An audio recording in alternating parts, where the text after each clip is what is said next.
The countdown to Election Day.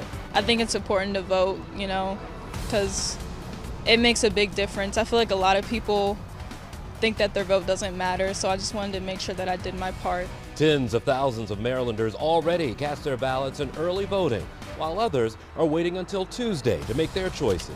This morning, we take a look at the candidates, the issues on the ballot, and how the midterm election could affect the balance of power in Washington. That's all coming up on this special edition of 11 TV Hill. And hello everyone, I'm Jason Newton. Welcome to 11 TV Hill. Maryland's general election 2 days away now, and it could be a night of firsts. This morning, we're taking a look at the issues from the ballot to the balance of power, and we begin with some of the candidates themselves.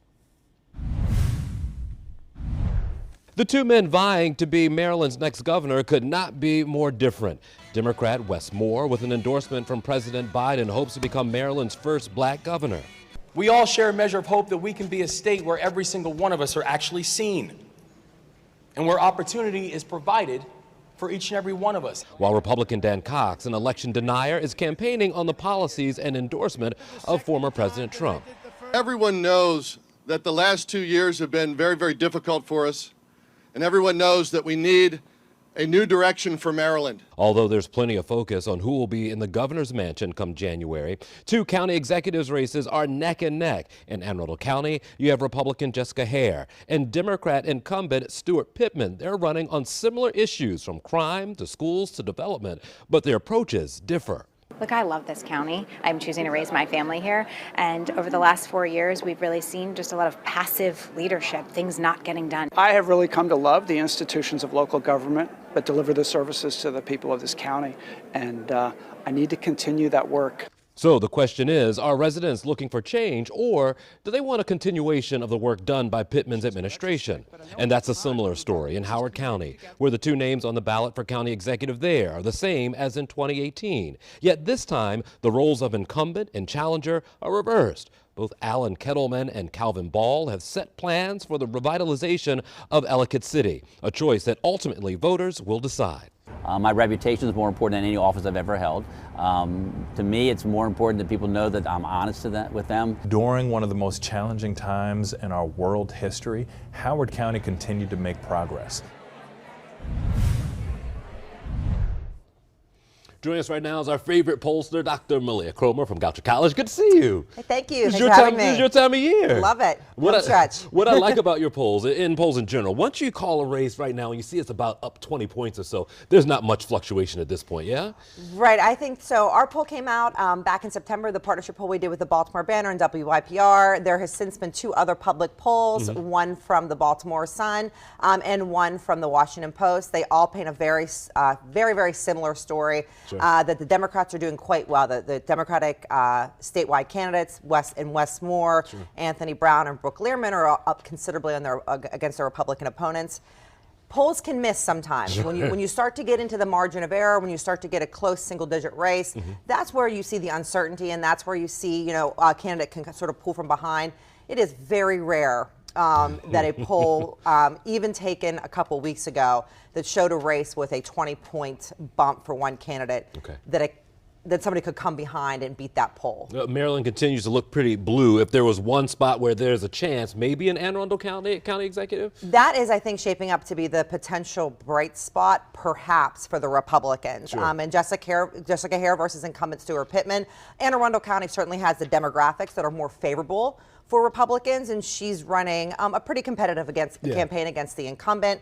That being said, it is always difficult to unseat an incumbent. Sure. And there's going to be a lot of Democrats, I think, that are going to come out, and they're going to come out for that top of the ticket, and they're going to vote straight Democrat on down the line. Yeah. And that's certainly going to help the incumbent Stuart Pittman. Tell me about Howard County. Two very familiar names. We've done this all before. Is the environment right where that could be an interesting race or no? Yeah. So for a Republican to win in Howard County, you have to be the right type of Republican, and it has to be the right type of political environment. Those two things have to happen. It is clear that Alan Kettleman, the former county executive of Howard County, is the right kind of Republican. A lot of Democrats felt comfortable voting for him in 2014.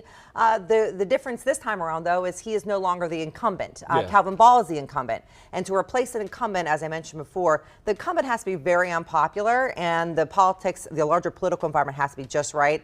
And that's going to be a tough race for Alan Kettleman unseat an incumbent at this point. I want to ask you about an ad that I find very clever. It's Barry Glassman and the governor. Sure. How important was it for him, because it appears that it was, to align himself with the governor? Why was that important for him? It's very important, and I think I've said this before on your show, that there is a Hogan-style Republican can win statewide in Maryland. Not only can they win statewide, Governor Larry Hogan has maintained a 65 to 70% approval rating throughout his entire time in office.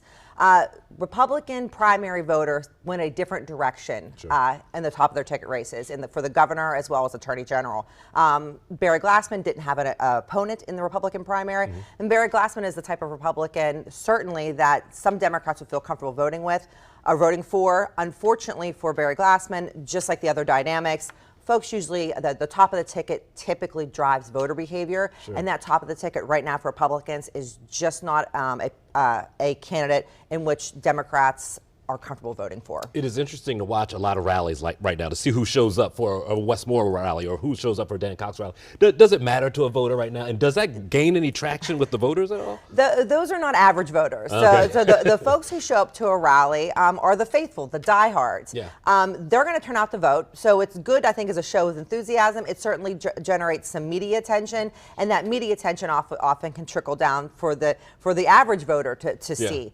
But rally size isn't a really great indicator. Public opinion polls, however, I think give us a much clearer snapshot of where the state of the race actually is. Have you heard anything about mail-in ballots, and does that number show anything or relate to how many people come out on election day? I'll be really honest with you. I find it really difficult to read in too much to what the early vote looks like as well as the mail-in ballots, because I think we live in a world of uncertainty that we have, over the last couple of years, Marylanders have embraced early voting, and because of the pandemic, we've had to embrace mail-in balloting.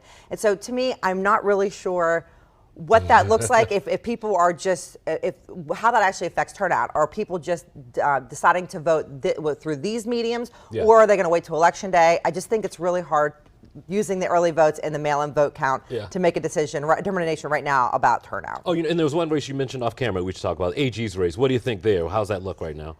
It looks like Anthony Brown is certainly positioned to win. He's up considerably over the Republican challenger, Michael Peruka. Michael Peruka has a lot of issues that with his former alignment with the League of the South and other things that will just basically stop any Democrat from voting for him. And Anthony Brown has, compared to 2014, he spent, the last couple of years in Congress, he's done a good job, an objectively good job in Congress. He's got a few notable things passed. One of those things, renaming the some Confederate military bases, and that was a big victory for him, and I think that he's going to have no problem. You wrote an interesting piece about him, being on the other side of a big loss instead of a big victory. Yes, I wrote a piece in the Washington Post. I mean, I think a lot of candidates can learn from loss if they do the right things. And Anthony Brown is certainly somebody who has learned from loss. He's a far better candidate than he was back in 2014. He's a better politician. And I think that will benefit Marylanders broadly, because it does look like, or at least our polls suggest, that he will be victorious in November. Am I missing anything? This airs on Sunday. Here comes Tuesday. Anything I need to know before I go into the voters' booth? Just that people need to turn out to vote. It's really, these elections, these statewide elections, I would argue are as important, if not more important, than our larger federal contests. These are the decisions that our state lawmakers make down to the state legislature that really impact people's everyday lives. They're things to pay attention to, and folks should pay attention. They should definitely turn out to vote. Great. Dr. Leah Kromer, always good to see you. Thanks for having me. Certainly.